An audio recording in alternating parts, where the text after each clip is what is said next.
Shalom, saudara terkasih dalam Tuhan Yesus Kristus. Hari ini kita akan mendengar firman Tuhan yang saya berdoa dan saya percaya pertama memberikan kekuatan bagi saya. Tetapi juga bagi Anda semua yang mendengar, saya berdoa supaya Anda diberkati karena melalui kebenaran firman Tuhan. Hanya firman Tuhan saja yang bisa memberikan kelegaan. Hanya firman Tuhan saja yang bisa memerdekakan kita. Ketika kebenaran itu diceritakan, ketika kabar baik itu kita dengar, maka itu akan memberikan damai sejahtera buat kita semua. Yesaya pasal yang ke-41 ayat yang ke-10. Yesaya pasal 41 ayat yang ke-10, demikian firman Tuhan. Janganlah takut sebab aku menyertai engkau. Janganlah bimbang sebab aku ini Tuhanmu. Aku akan meneguhkan bahkan akan menolong engkau. Aku memegang engkau dengan tangan kananku yang membawa kemenangan. Saudara terkasih, ketika mungkin semua keadaan itu baik, akan menjadi mudah buat kita untuk berkata puji Tuhan dan haleluya. Tapi bagaimana ketika keadaan itu mungkin menghimpit kita? Bagaimana ketika kita sedang berada di dalam lembah yang gelap? Bagaimana ketika kita sedang dikepung oleh musuh-musuh persoalan dalam hidup kita ini? Apakah kita masih bisa berkata, Tuhan Yesus Engkau baik? Apakah kita masih bisa mengucap syukur untuk apa yang Dia lakukan? Dan ketahui pada hari ini saya mau katakan bahwa Dia, Tuhan kita, Yesus Kristus, selalu beserta kita dan menjaga kita. Dia selalu beserta kita dan selalu menjaga kita. Tuhan yang mengatasi lembah-lembah itu berkata kepada Anda, janganlah takut, sebab aku menyertai engkau. Janganlah bimbang, sebab aku ini Tuhanmu. Aku akan meneguhkan, bahkan akan menolong engkau. Aku memegang engkau dengan tangan kananku yang membawa kemenangan. Haleluya. Saudara, hari ini saya mau lihat dalam satu kisah. Kisah di dalam 2 Tawarikh pasal 20 ayat 1 sampai yang keempat. Saya akan bacakan secara cepat buat Anda semua. Bagaimana kisah ini akan memberkati kita semua. 2 Tawarikh 20 ayat 1 sampai keempat. Setelah itu Bani Moab dan Bani Amon datang berperang melawan Yosafat bersama-sama pasukan orang Meunim. Datanglah orang memberitahukan Yosafat, satu laskar besar yang datang dari seberang laut Asin, dari Edom menyerang tuanku. Sekarang mereka di Hazezon Tamar, yakni En-Gedi. Yosafat menjadi takut, lalu mengambil keputusan untuk mencari Tuhan. Ia menyerukan kepada seluruh Yehuda supaya berpuasa, dan Yehuda berkumpul untuk meminta pertolongan daripada Tuhan. Mereka datang dari semua kota di Yehuda untuk mencari Tuhan. Ketika masalah yang kita alami itu di luar kemampuan kita, ketika masalah persoalan yang kita alami sudah nggak ada lagi yang bisa kita lakukan sebagai manusia. Apa yang terjadi? Ayat ini berkata, Yosafat menjadi takut. Saya melihat ada kemiripan dalam mungkin persoalan kita. Terkadang mungkin terlebih sering kita menjadi takut. Terlebih sering kita berkata bahwa saya nggak tahu lagi apa yang mesti kita lakukan. Dan Yosafat mengambil satu keputusan yang baik. Dikatakan, lalu mengambil keputusan untuk mencari Tuhan. Saudara, ayat yang ke-12 bilang begini, Yosafat berkata, ya Allah kami, tidakkah engkau akan menghukum mereka? Karena kami tidak mempunyai kekuatan untuk menghadapi laskar yang besar ini, yang datang menyerang kami. Menarik dikatakan, Yosafat berkata, kami tidak mempunyai kekuatan. Kami nggak sanggup lagi. Saudara, COVID-19 yang sekarang sedang merajalela. Manusia berkata, well, it is the end mungkin. Karena tidak ada lagi kemampuan. Sama seperti di Alkitab bilang, kami tidak punya kekuatan lagi untuk menghadapi laskar yang besar ini. Untuk menghadapi persoalan yang besar ini. Di mana-mana orang takut untuk keluar. Di mana-mana orang takut untuk ketemu. Di mana-mana orang takut untuk berdekatan. Mereka menjaga jarak, mereka melakukan social distancing, itu baik. Tapi ketika kita nggak tahu lagi sebagai manusia apa yang mesti dilakukan. Mari, seperti Raja Yosafat, dia mengambil keputusan untuk mencari Tuhan. Dikatakan kami tidak mempunyai kekuatan untuk menghadapi laskar yang besar ini yang datang menyerang kami. Mungkin sepertinya hari-hari ini kita seperti diserang oleh setiap masalah dan persoalan yang ini. Dilanjutkan, kami tidak tahu apa yang harus kami lakukan. Setelah ini menarik sekali untuk kita renungkan.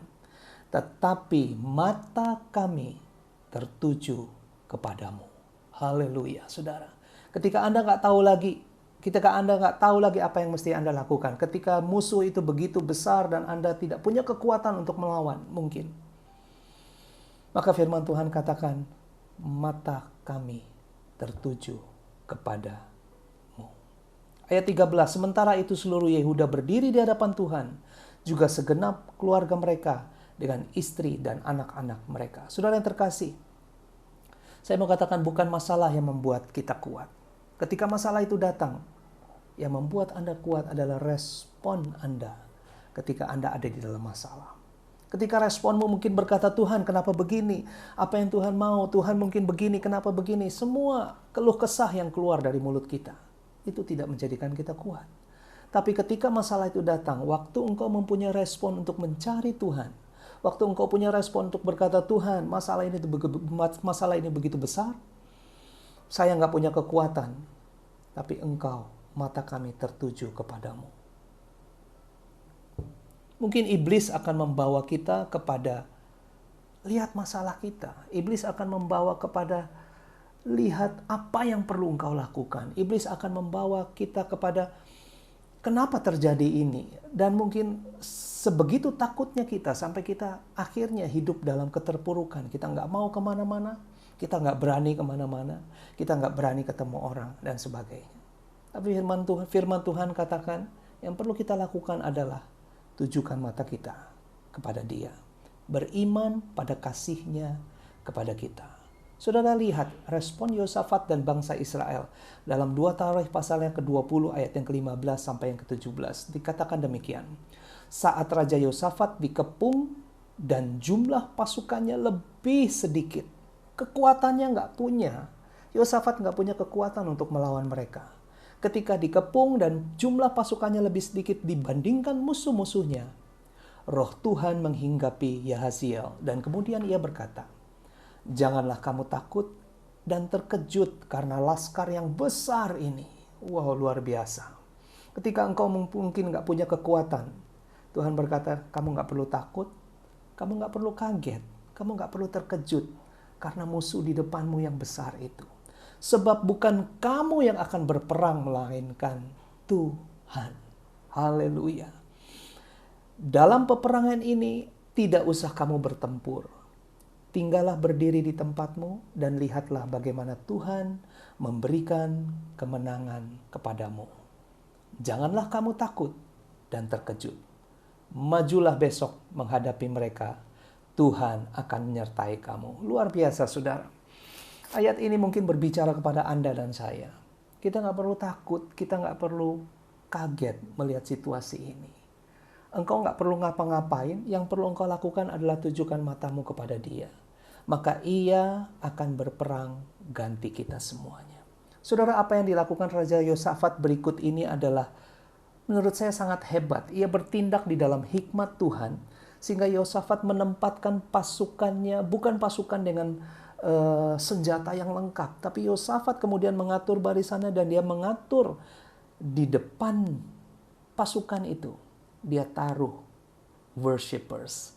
Dia taruh para penyembah. Ketika kita lihat Yesus, maka yang ada hanyalah sembah dan ucapan syukur saja.